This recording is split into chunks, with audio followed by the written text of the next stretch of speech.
الحمد لله وكفى والصلاة والسلام على سيد الأنبياء والمرسلين.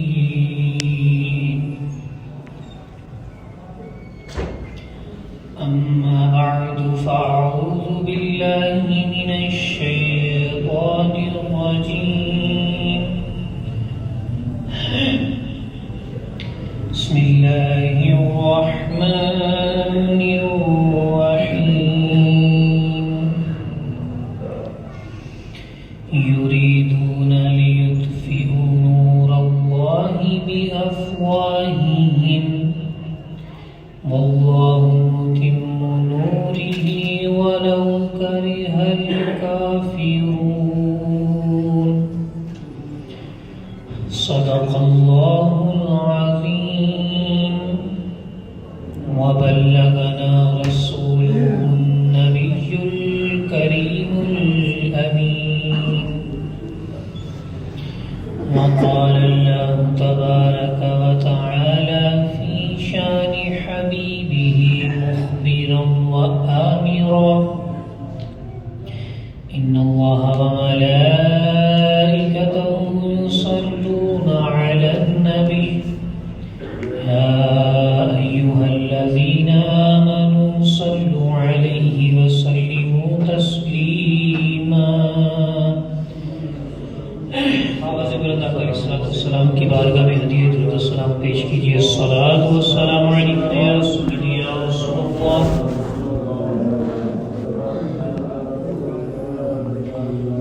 الصلاۃ والسلام علیک یا سیدی یا نبی اللہ وعلی آلک واصحابک یا سیدی یا نور اللہ. بندہ پروردگارم امت احمد نبی دوست دارے چار یارم تابع اولاد علی مذہب حنفیہ دارم ملت حضرت خلیل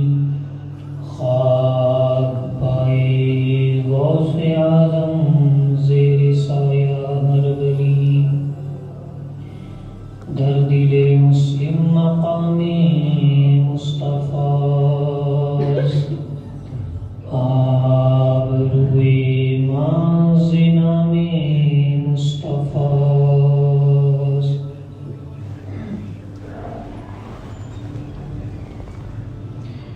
اللہ عز و جل کی حمد و ثنا اور اس کے پیارے حبیب لبیب حبیب کبریا صلی اللہ تعالی علیہ وسلم کی بارگاہ میں ہدیہ درود و سلام پیش کرنے کے بعد معزز سامعین کرام،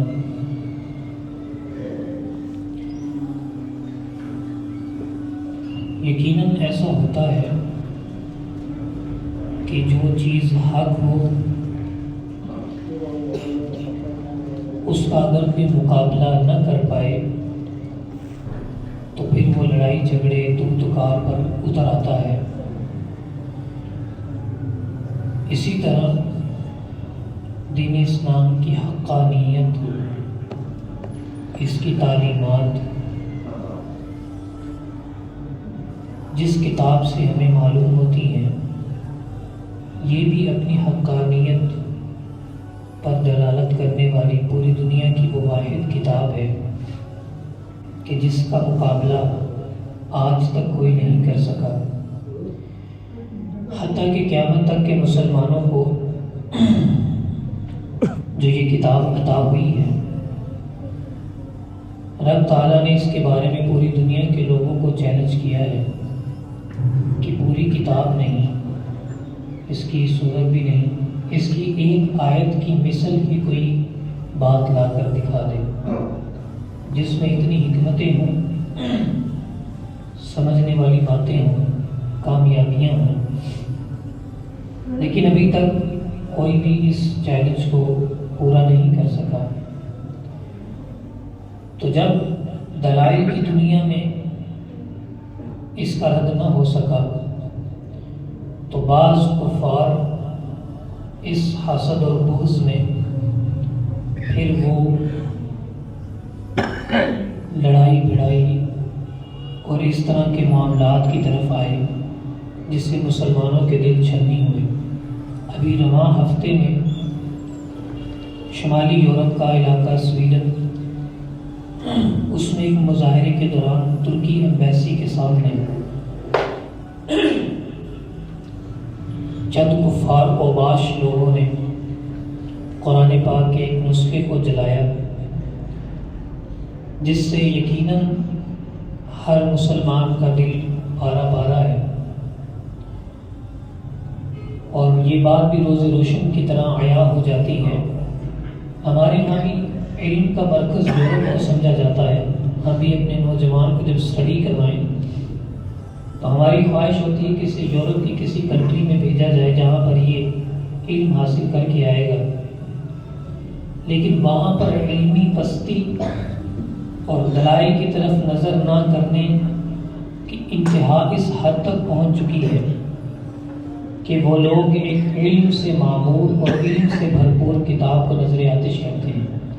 یہ بڑی سمجھنے والی بات ہے کہ ہم علم حاصل کرنے کے لیے اپنے بیٹوں کو، بھائیوں کو باہر بھیجتے ہیں کہ وہاں پر لوگ علم حاصل کریں، لیکن ان کی علمی پستی اور علم سے دوری اس بات پر دلالت کرتی ہے۔ یعنی اگر قرآن پاک کو ایز اے وحی کی کتاب نہ بھی مانے فی الحال ایک لمحے کے لیے، تو کم از کم وہ کتاب تو ہے کہ جس کے ذریعے کچھ نہ کچھ نالج تو ملتا ہے۔ ان کی علمی پستی کا لحاظ اس بات سے بھی جانا جا سکتا ہے اور علم سے دوری کا انداز اس سے بھی ماپا جا سکتا ہے کہ ان کو ایک کتاب کی اہمیت بھی معلوم نہیں ہے، کہ کم از کم اسی کا لحاظ کر لیتے کہ اس میں کچھ باتیں ہیں علم کی۔ اور یہ کچھ آج کا سلسلہ نہیں ہے۔ آقا علیہ الصلوۃ والسلام کے زمانے میں بھی چند یہودیوں نے یہ سازش کی کہ جو آقا علیہ الصلوۃ والسلام پر کتاب نازل ہوئی ہے، یہودیوں نے یہ ایک پلان بنایا کہ آقا علیہ الصلوۃ والسلام پر جو کتاب نازل ہوئی ہے، ہم ایسا کرتے ہیں چند یہودی اس پر ایمان لے آئیں گے اور اس کے بعد اس کا انکار کر دیں گے اور کہیں گے کہ ہماری جو کتابوں میں یعنی توریت ہے، اس میں جس نبی کے آنے کا ذکر ہے اس سے یہ نبی مراد نہیں ہے۔ اللہ تعالیٰ نے اس کے بارے میں آیت پاک نازل فرما کر یہ اعلان فرما دیا کہ یہ یہودی یہ منصوبہ بنا رہے ہیں اور ان کا وہ منصوبہ خاک میں مل گیا۔ چنانچہ قرآن پاک میں اللہ تعالیٰ نے ارشاد فرمایا وَقَالَتْ طَائِفَةٌ مِّنْ أَهْلِ الْكِتَابِ آمِنُوا بِالَّذِي نُزِّلَ عَلَى الَّذِينَ آمَنُوا، کہ اہل کتاب کے گروہ نے یہ بات کہی کہ تم ایمان لاؤ اس پر کہ جو ایمان والوں پر کتاب اتری ہے، وجہ النہاری وَاکْفُرُوا آخِرَہُ، صبح کے وقت ایمان لاؤ اور شام کے وقت اس کا انکار کر دو، لعلہم یرجعون،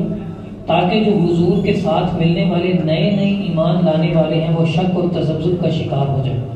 اور یہ بہت بڑی سازش تھی کہ چند لوگ کسی علاقے کے معتبر اور شخصیات اور پرسنالٹیز اگر کسی بات کو مانے پھر فوراً انکار کر دے تو لوگ شک میں مبتلا ہو جاتے ہیں کہ یہ مسئلہ کیا ہے۔ لیکن رب تعالیٰ نے آقا علیہ الصلوۃ والسلام کو پہلے ہی اطلاع فرما دی،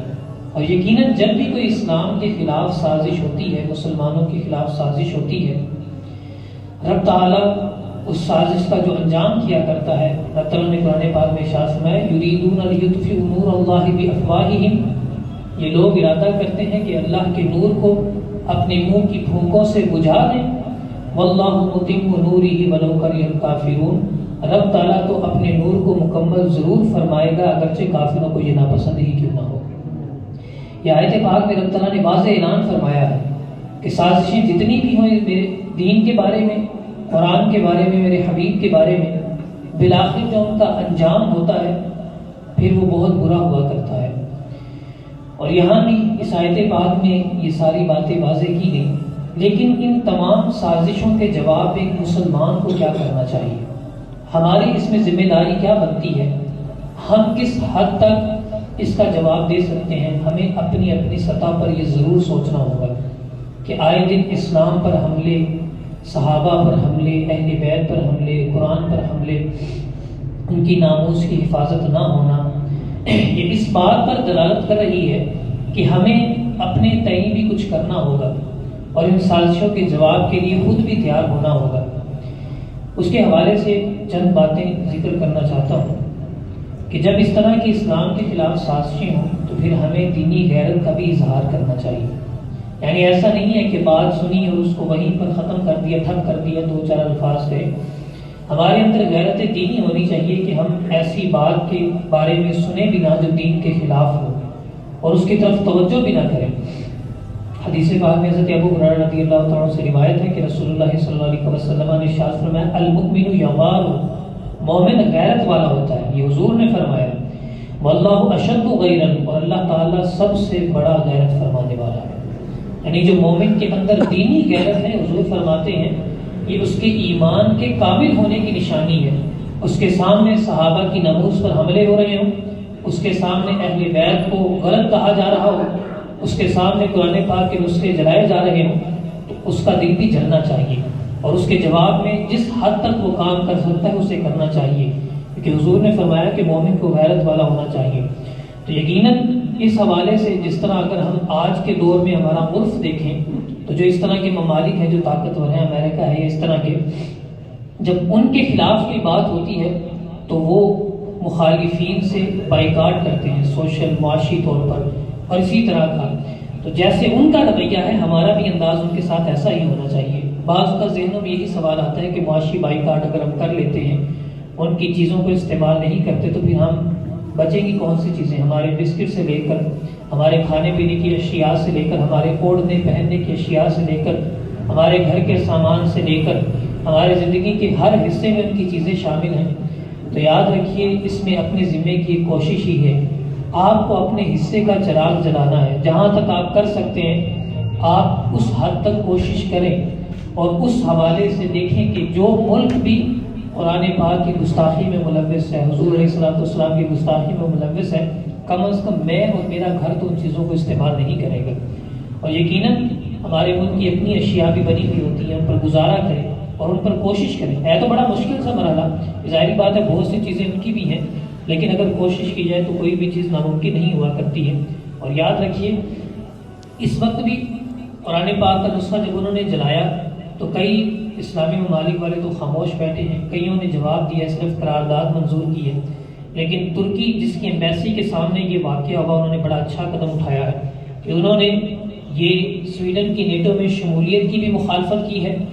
انہوں نے ان کے وزرائے خارجہ سے جو ملاقاتیں کرنی تھی ان کو بھی ختم کر دیا، باقاعدہ یورپین کورٹس میں مقدمہ دائر کرنے کا بھی عزم رکھتے ہیں۔ اور پھر یہ ترکی کی طرف سے ہی اس طرح کے معاملات کیوں ہوتے ہیں؟ اگر دیکھا جائے تو اصل بات یہ ہے کہ ان کے جو جد امجد ہیں جنہوں نے ترکی اور پھر سلطنت عثمانیہ کی بنیاد رکھی، اگر ہم ان کی تاریخ کو دیکھیں اور اگر ہم ان کو ڈراموں سے ہٹ کر ان کی اصل جو تاریخی حیثیت ہے، جو مفسرین نے لکھی ہے، جو علماء صلحاء نے لکھی ہے، ان کو دیکھا جائے تو پھر روکتے کھڑے ہو جاتے ہیں کہ ہمارے اسلاف کا انداز قرآن پاک کے بارے میں کیا تھا اور ہمارا رویہ کیسا ہے۔ عثمان غازی جو جد امجد ہے سلطنت عثمانیہ کے، جن کے نام سے یہ عثمانیہ سلطنت